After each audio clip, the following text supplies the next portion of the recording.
Holiday spending and end-of-year expenses can throw anyone's finances out of whack. That's likely why saving more and spending less is such a popular New Year's resolution. But you don't have to wait until 2018 to take control of your finances. Here are 15 things you can start doing before the end of the year to improve your financial situation.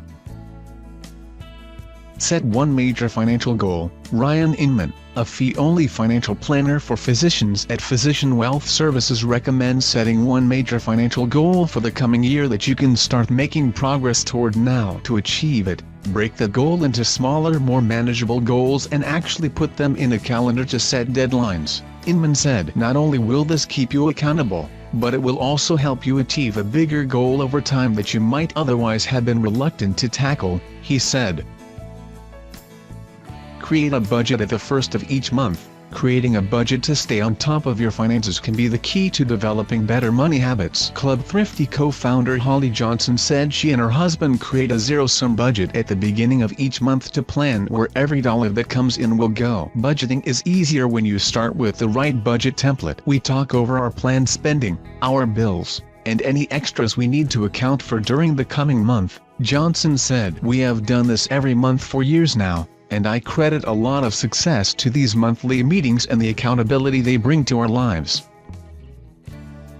Regularly monitor your net worth. It's important to keep track of your monthly cash flow with a budget, but you also should get in the habit of looking at your bigger financial picture by calculating your net worth. Net worth is the actual measuring stick of wealth, not your working income, said Chris Peach, founder of personal finance blog Money Peach. Therefore, checking your net worth throughout the year is a must. Every 3 months, he and his wife monitor their net worth by adding up all of their assets, what they own, then subtracting their liabilities, what they owe. For example, if you had assets of $385,000 in cash, investments and your home, and liabilities of $230,000 in mortgage and consumer debt, you'd have a net worth of $155,000.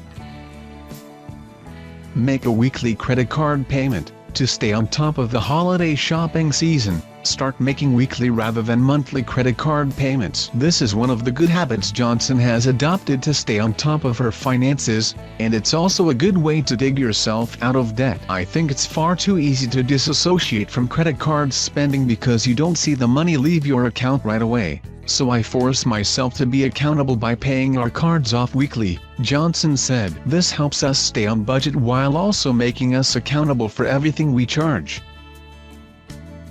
Keep a daily spending journal for a month. Changing habits requires increasing your awareness of bad money habits you need to break. One way to do this is keep a daily journal of all of your spending, cash, debit and credit transactions to see where your money is going, said Belinda Rosenblum, president of financial coaching company Own Your Money. "For most people, I encourage them to do this for a month to get a more complete picture," she said. "At least, though, try tracking your spending for a week. You'll likely realize how informative it is and keep going the rest of the month," she said. "Then you can pinpoint where your money trickles away, areas where you're spending too much, and create a plan to plug those leaks."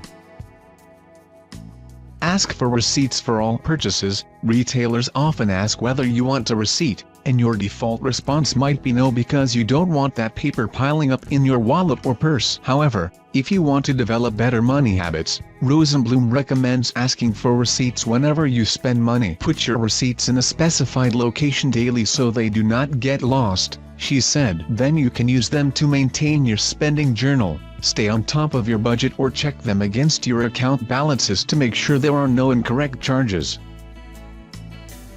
Switch to only spending cash for 7 days. To become more conscious of your spending, Rosenblum recommends using only cash for 7 days. Determine an amount you will need at the beginning of the week and what the funds will get spent on, she said. As you pay with cash, you will become more present in each transaction. Studies show that people spend an average of 15% less when using cash instead of credit cards, she said. See what happens for you. It turns out, living a cash-only life is possible.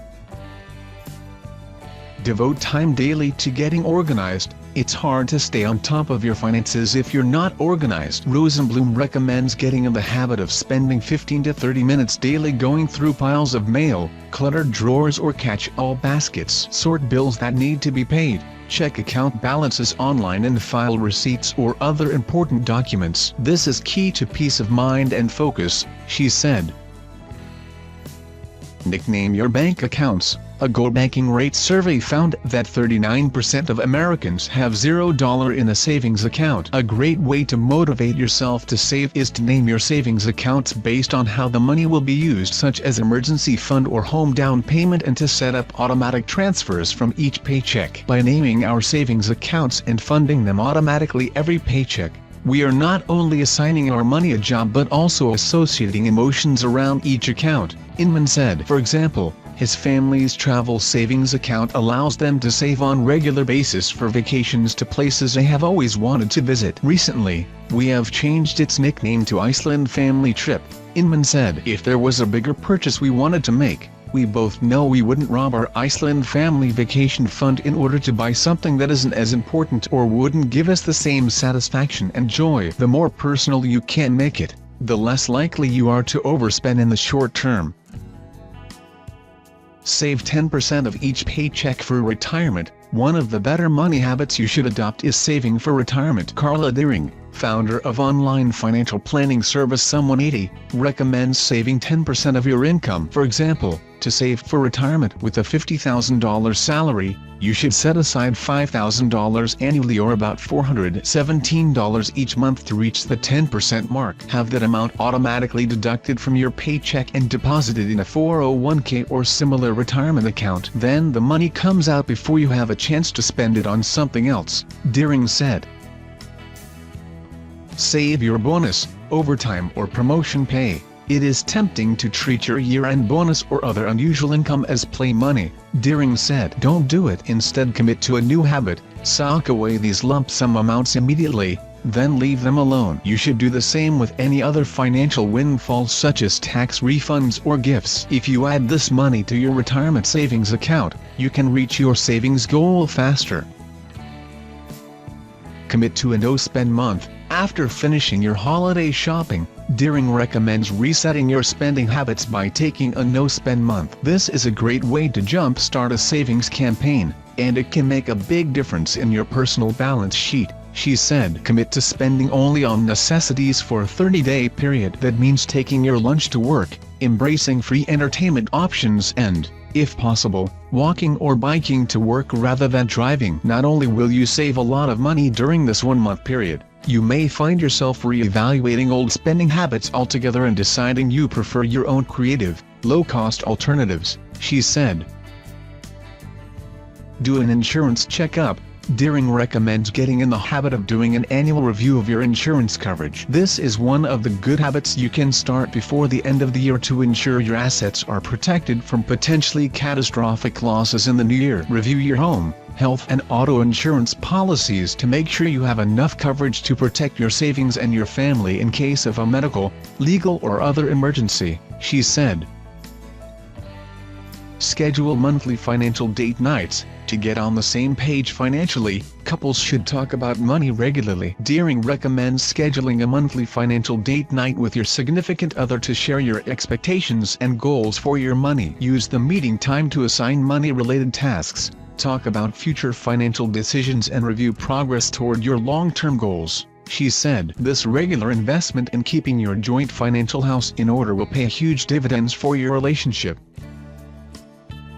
Spend 15 minutes daily improving your money mindset. You can develop better money habits by devoting 15 to 30 minutes daily to improving your money mindset and management skills, Rosenblum said. You can do this by reading an article or two from a financial website. You can watch the financial news on TV or a money-related YouTube video. Or you could read a personal finance book. Rosenblum's Self-Worth to Net Worth is a good place to start.